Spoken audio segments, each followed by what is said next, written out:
Across thousands of miles and thousands of years, two great civilizations rose from the soil of history.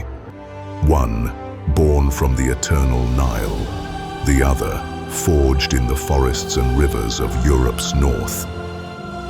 Two lands, worlds apart, yet bound by the ambitions of their rulers and the legacies they carved into history.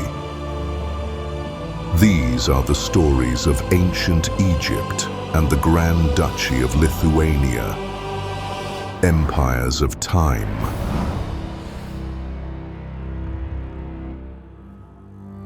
Along the eternal Nile, where deserts meet the river's green lifeline, rose the world's first great kingdom.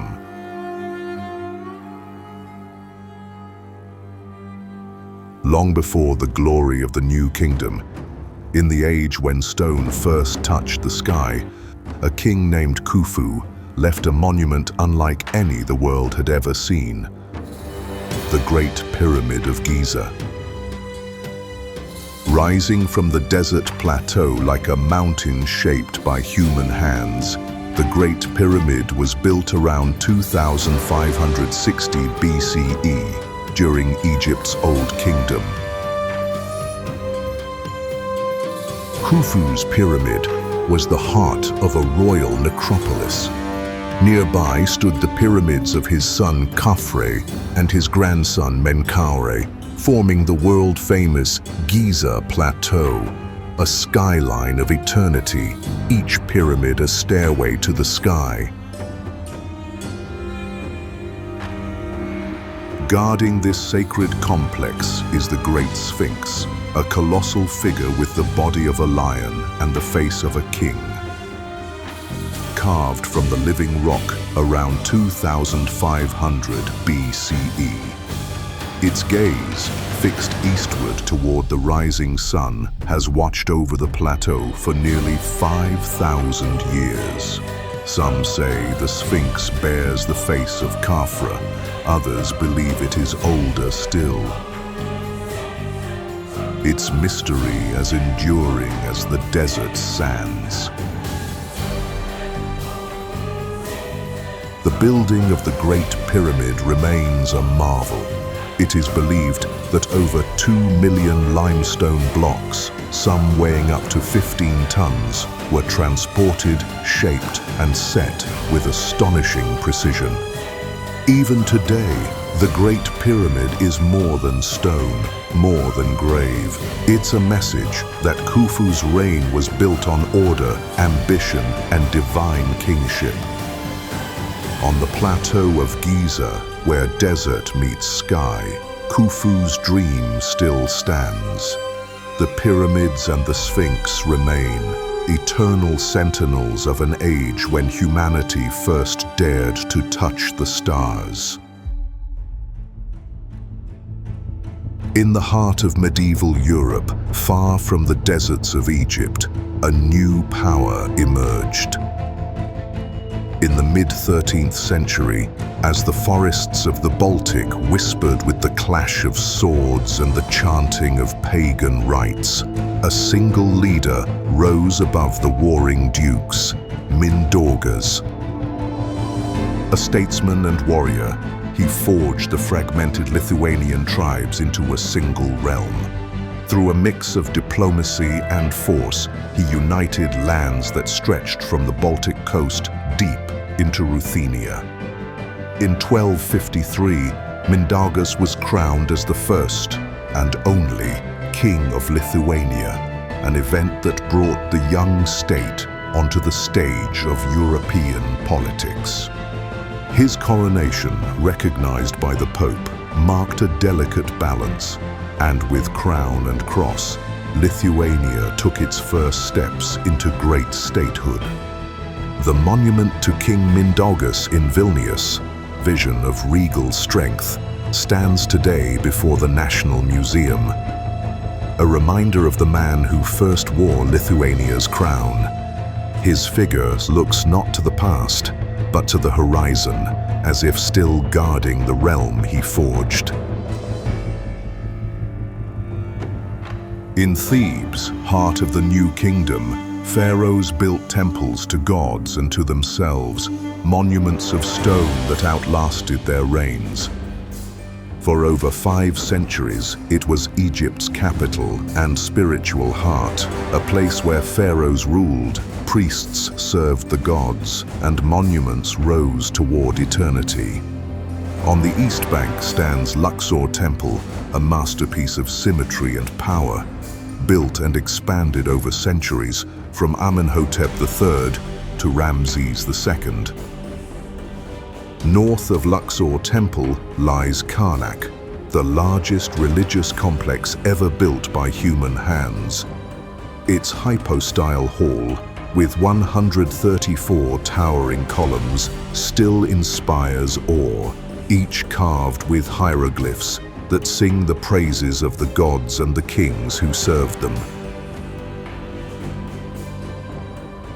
Across the river, on the west bank, Ramses built his own memorial temple, the Ramesseum, designed as a temple to Amun and a monument to his own greatness. The Ramesseum was not just stone, it was propaganda carved in limestone and granite. Its walls proclaim Ramses as conqueror, diplomat, and builder. At the entrance once stood colossal statues of Ramses II, the largest reaching over 18 meters high. Today, one lies shattered on the ground, its fallen head immortalized in Shelley's poem Ozymandias, a haunting reminder that even kings who called themselves gods could not escape time. Though time and the Nile's floods have taken their toll, the Ramesseum remains. Its ruined walls still rise under the desert sun, whispering the same message Ramses proclaimed over 3,000 years ago. I am Ramses, beloved of Amun, ruler of the 2 lands, and my name will endure for eternity.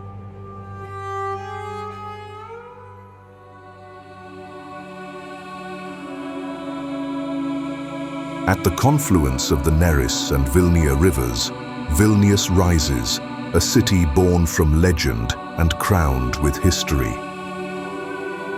At its heart stands Gediminas Tower, the last sentinel of a medieval castle that once guarded the Grand Duchy. Built in the early 14th century, the castle was the stronghold from which Gediminas ruled, sent his famous letters to the courts of Europe, and invited merchants, artisans, and knights to make Vilnius a thriving crossroads of cultures. The city's old town grew beneath its walls, a maze of cobblestone streets, Gothic spires, Renaissance courtyards, and Baroque domes, one of the largest surviving medieval old towns in Europe. Today, the red brick tower of Gediminas watches over the city's skyline, a symbol of Lithuania's endurance, while the old town's winding streets whisper the stories of kings, dukes, merchants, and dreamers who shaped its destiny. In the heart of Vilnius, Gediminas's bronze monument stands before the cathedral square. Sword lowered but gaze unyielding, Gediminas looks toward the city he founded, as if still guarding it across the centuries.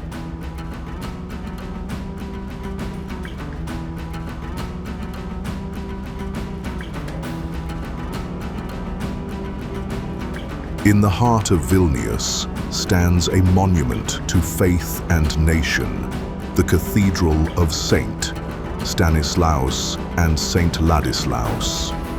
Its foundations date back to the very dawn of Christianity in Lithuania, a beacon of the new faith in a land emerging from its pagan roots.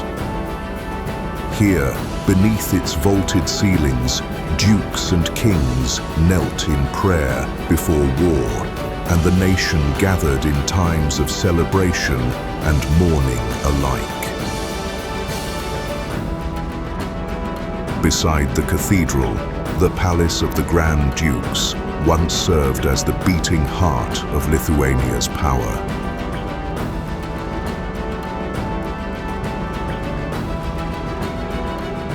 From these halls, Gediminas, Vytautas, and their heirs ruled a realm that stretched from the Baltic to the Black Sea.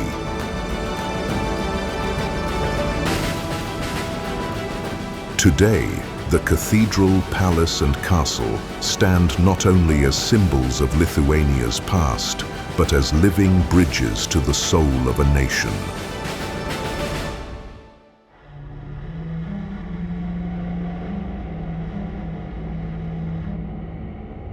In the long line of Egypt's pharaohs, one name breaks like a sudden sunbeam through the shadows: Akhenaten. A king who turned his back on the gods of his fathers and on the very city of Thebes itself to build a new world in the desert. He rose to the throne as Amenhotep IV, but soon declared a revolution in the heavens, proclaiming Aten, the sun's disk, as the sole god. In an age of temples filled with 1,000 deities, Akhenaten dared to speak of one light, one creator, one truth. To give shape to his vision, he abandoned Thebes and carved a new capital from the sands of Middle Egypt, Akhetaten, the horizon of the Aten, today known as Amarna. On the walls of Amarna, the royal family is shown in moments never before carved in stone, playing with their children, sharing embraces beneath the rays of Aten, whose hands reach down from the sun to bless them. Yet this golden vision was short-lived. After less than 2 decades, Akhenaten's city was abandoned. His successors restored the old gods, and the sands swallowed Akhetaten. But the memory could not be buried. The broken statues, the strange and intimate art, and the ruins in the desert still speak of a king who dreamed not of empire, but of eternity beneath a single sun. From Amarna to Trakai.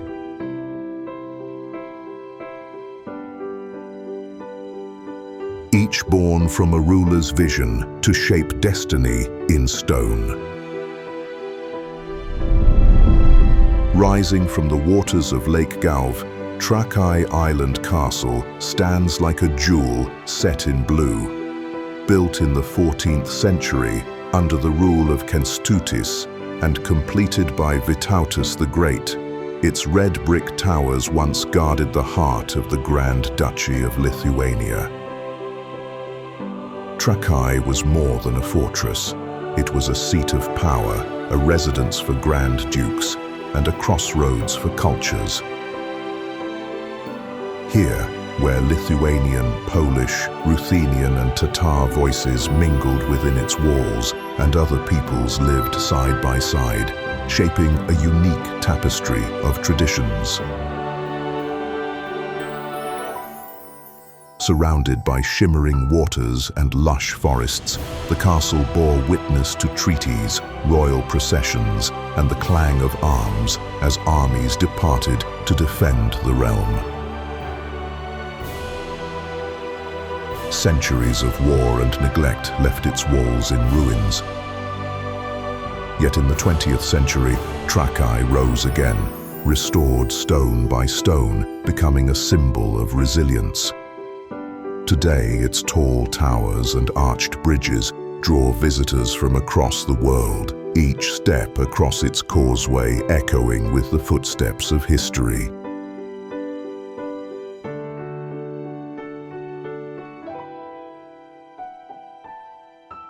In the heart of Thebes, where the Nile meets the rugged cliffs, one woman defied centuries of tradition. Hatshepsut, the queen who ruled as pharaoh, and made peace and power the twin wings of Egypt. Born a princess of the royal bloodline, she refused to remain a shadow on the throne. When her stepson ascended as a child, she took the reins of power and declared herself pharaoh as any other king before her reign. But her greatest legacy was carved from the cliffs of Deir el-Bahari, her mortuary temple, an architectural masterpiece unlike anything the Valley of the Kings and Queens had seen. 3 vast terraces rise in harmony toward the heavens, embracing the mountain as if nature itself conspired with human hands to create beauty. In Thebes, she left her mark upon the temple of Karnak, where she raised towering obelisks of pink granite. One, soaring over 30 meters high, still stands, gleaming in the sun of Luxor like a finger of stone pointing toward the sky. Her statues reveal a ruler of duality, sometimes with the delicate features of a woman, sometimes with the false beard and regalia of a pharaoh, challenging the very image of kingship. She knew that power required not only the substance of rule, but the appearance of authority.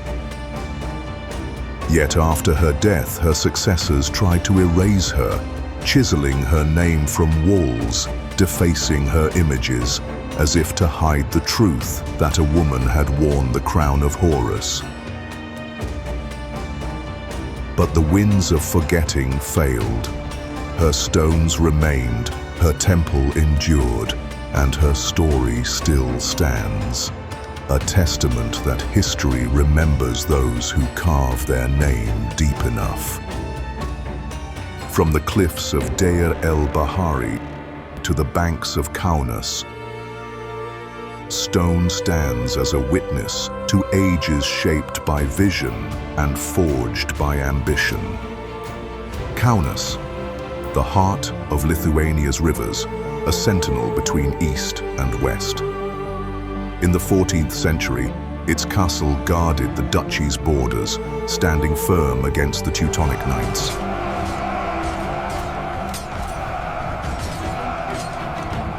Here, trade routes crossed and cultures met, weaving a tapestry of merchants, craftsmen, and warriors.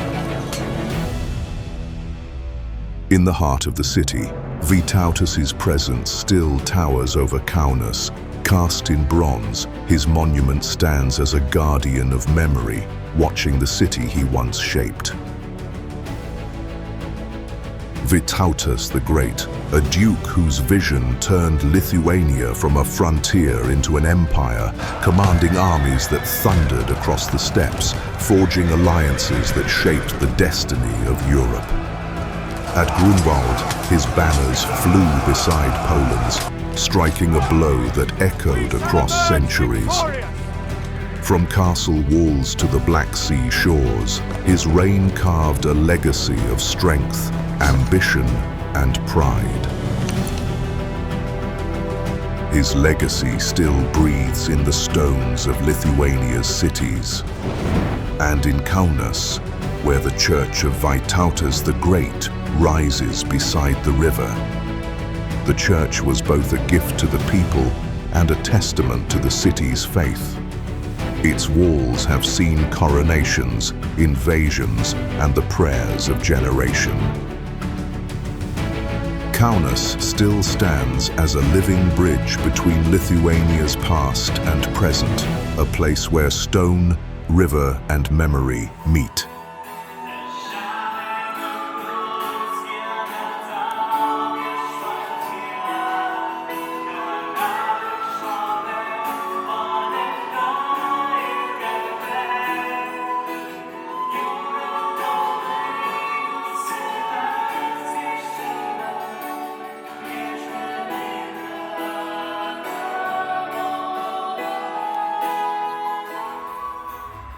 From the churches of Kaunas to the colossal statues of Abu Simbel, monuments rise as testaments to faith, power, and the will to endure. On the western bank of the Nile, deep in the sands of Nubia, Ramses the Great carved his immortality into stone.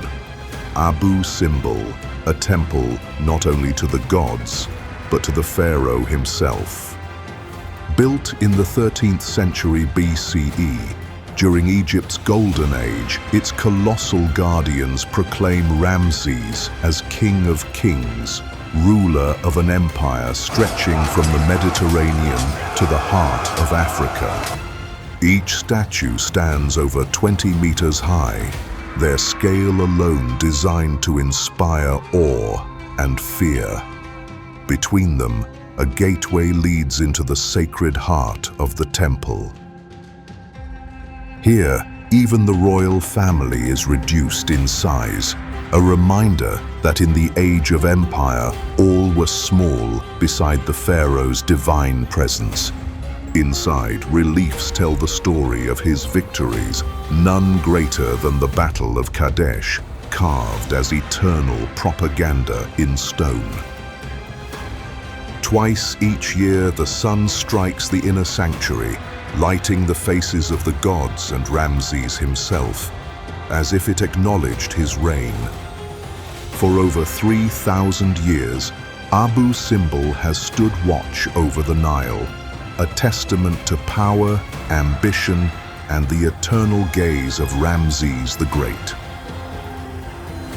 From the sunlit sanctuary of Abu Simbel to the ancient hill forts of Kernave, these sacred places guard the memories of empires long past.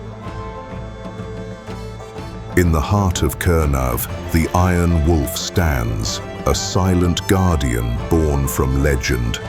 It recalls the dream of a grand city, a prophecy that shaped Lithuania's destiny. The Iron Wolf is more than a monument, it is a prophecy.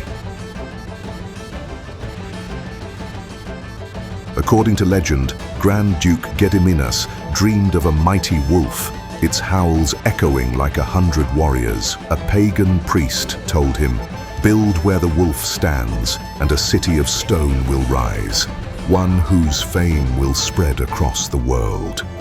Beside it, the Church of Kernave stands as a testament to faith and endurance, bridging the pagan past with the Christian age.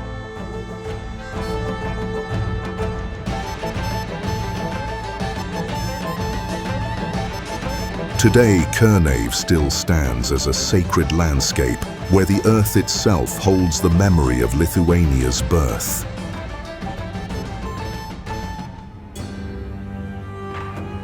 From the sands of Giza to the temples of Thebes, from Amarna to the temples of Abu Simbel, from the ambition of Hatshepsut to the gaze of Ramses to the dream of Akhenaten, Egypt carries its history not as dust, but as eternity.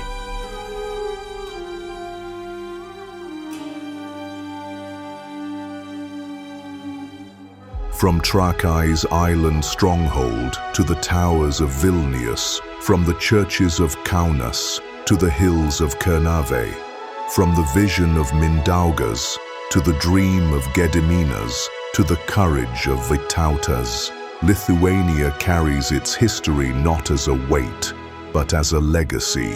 Empires rise and empires fall. Time wears away their crowns, their banners, their cities, but in stone, in song, and in memory, they endure.